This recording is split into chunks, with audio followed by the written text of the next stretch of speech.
Hi hello guys, welcome back to my mini vlog. So ఈ మధ్య కాలంగా అయితే తరచుగా ఫేస్ చేసే ప్రాబ్లం చాలా మందిలో మోకాలు నొప్పి లేదా మోకాళ్ళ గుజ్జు అరిగిపోవడం. సో వీటన్నిటి కోసం చెక్ పెట్టడానికి మీ అందరికైతే ఒక మంచి రెసిపీ అయితే షేర్ చేద్దాం అనుకుంటున్నాను. సో ఏంటి ఆ రెసిపీ అనుకుంటున్నారా? సో ఇది వచ్చేసి నల్లేరు పచ్చడి. సో ఈ నల్లేరు పచ్చడి వారంలో ఒక్కసారి లేదా 2 సార్లు తినడం వల్ల మోకాళ్ళ గుజ్జు అనేది అయితే పెరుగుతుంది. అండ్ ఇది వచ్చేసి మన బోన్కి అయితే మంచి స్టామినా అయితే ఇస్తుంది. సో దీని తయారీ విధానం ఎలాగో చూసేద్దాం. సో ముందుగా దీనికోసం కావాల్సిన పదార్థాలు అయితే చూద్దాము. పల్లీలు, సో ఎండుమిరపకాయలు, మెంతులు వచ్చేసి ఒక 1/2 టేబుల్ స్పూన్ కంటే కొంచెం తక్కువనే తీసుకున్నాను. అంటే ఒక 8 నుంచి 9 వరకు అయితే మెంతులు అలా తీసుకున్నాను. 1/2 టేబుల్ స్పూన్ వచ్చేసి శనగపప్పు, 1/2 టేబుల్ స్పూన్ జీలకర్ర, 1/2 టేబుల్ స్పూన్ ధనియాలు, 1/2 టేబుల్ స్పూన్ మినపప్పు అండ్ పోపు కోసం జీలకర్ర తీసుకున్నాను. అండ్ అలాగే 8 నుంచి 9 వరకు వెల్లుల్లి రెబ్బలు అండ్ చింతరెక్కలు. సో ఇవన్నీ కూడా సిద్ధం చేసుకోండి. సో ముందుగా మనము నల్లేరు కాడల్ని విరుచుకోవడానికి చేతికి అయితే ఆయిల్ అనేది అప్లై చేసుకోవాలి.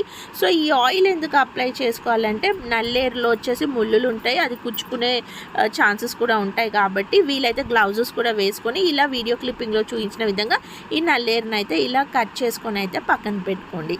సో ఈ లోపు ఈ నల్లేరులన్నీ కూడా కట్ చేసుకున్నాక స్టవ్ ఆన్ చేసి ఒక పాన్ పెట్టేసి అందులో వచ్చేసి ఆయిల్ వేసి ఆయిల్ వేడయ్యాక పల్లీలు, మినప్పప్పు, శనగపప్పు, ధనియాలు, జీలకర్ర, ఎండుమిరపకాయలు మన కారం తగ్గట్టు వేసుకోండి. అండ్ అలాగే 8 నుంచి 10 వరకు వెల్లుల్లి రెబ్బలు, మెంతులు. సో ఇలా మెంతులు చూసారు కదండి, చిటికడని మెంతులు కూడా వేసుకొని వీటన్నిటిని కూడా బాగా వేయించుకోవాలి. సో వేగినాక ఇందులోనే చింతరెక్కలు కూడా వేసి బాగా వేగినాక ముందుగా మనం సిద్ధం చేసుకున్న ఈ నల్లేరులని మంచిగా ఉప్పేసి ఒక 2 టైమ్స్ అంతా వాష్ చేసేసుకొని ఈ నల్లేరులో కూడా మనం పోపు మిశ్రమం ఏదైతే ఫ్రై చేసుకున్నామో అందులో వేసి ఈ నల్లేరులను కూడా మంచిగా ఫ్రై అనేది అయితే చేసుకుని ఇందులో కాస్త ఉప్పు అండ్ చిటికెడు పసుపు కూడా వేసుకొని మంచిగా వేయించుకోండి.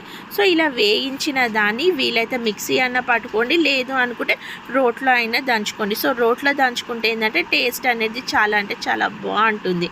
సో ఇలా మెత్తగా మెదుపుకున్నాక ఇందులో మనం పోపు పెట్టుకోవాలి. సో పోపు కోసం మళ్ళీ ప్యాన్లో ఆయిల్ వేసేసి ఆయిల్ వేడాక ఆవాలు, జీలకర్ర, మిరపకాయలు, వెల్లుల్లి రెబ్బలు అండ్ కరివేపాకు కూడా వేసి ముందుగా దంచుకున్న మనము నల్లేరు మిశ్రమం అంతా కూడా పోపులో వేసేసుకొని వేడి వేడి అన్నంలో కనుక సర్వ్ చేసుకుంటే సూపర్ అంటే సూపర్గా ఉంటుంది. అండ్ హెల్త్ కూడా చాలా మంచి.